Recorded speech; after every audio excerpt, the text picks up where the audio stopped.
Good morning and welcome again to another Making a Mondays Matter. The year has started off really tumultuously. There are lots of things happening, not just here in Barbados, but across the world. I know my friends in the US, you would have gone through inauguration. For most countries, there is the second or even third wave of COVID that is impacting. Folks are still in shutdown and lockdown in some places. Businesses are still trying to make sense of all that's happening. Jobs are in danger. Some people have already lost their jobs. Businesses are, as I said earlier, just they're trying to find the correct path forward. This morning, I want for us to look at doing the right thing versus doing what feels right. They're not often synonymous with each other.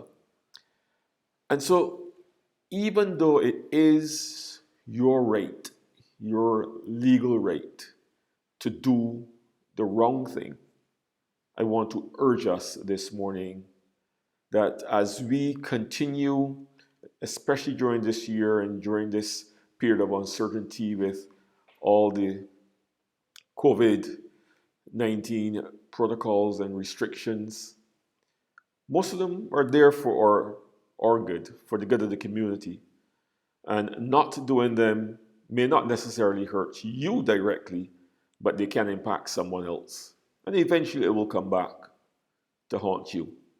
And so I want to encourage us to do the right thing, not simply what feels right to you or what you are comfortable with.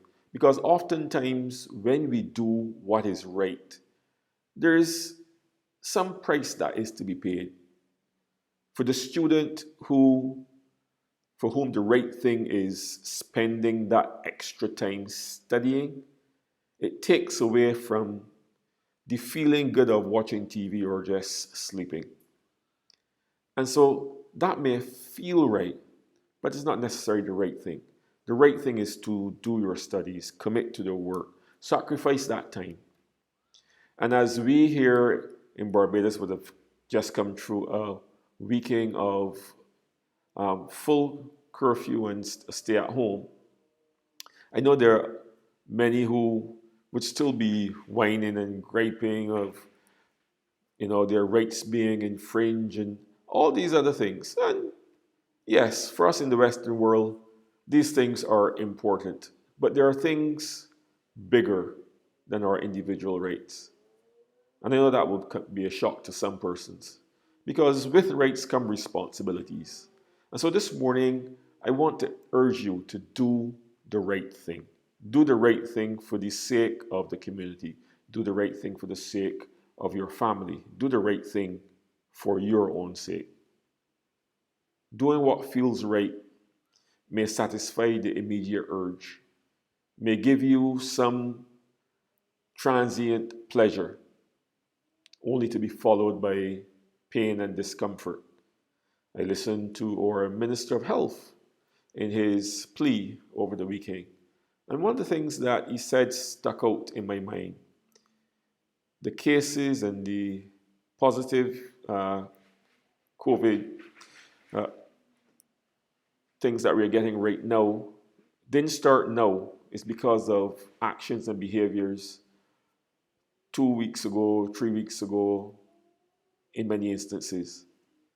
And so I urge you, do the right thing when you know what that is. If we are given protocols to follow, everything has a process. Trying to shortcut the process oftentimes only runs yourself into trouble. And this is life, not just with this COVID thing that we're going through right now. This is with life. And so I want to urge you this morning to do the right thing. Not simply what feels right to you, but the right thing for all concerned. That we can all benefit and that we can all get out of this situation in short order and get back to doing what we are called to do. So until next Monday, I just encourage us to go out and do the right thing. This is David Ince for Living Successfully Inc. And for those of you who will be joining me on YouTube and who will be looking at this later, I encourage you to Like, subscribe, and hit that notification bell so that when new content comes out, you will be notified. So have a great week and see you again next Monday.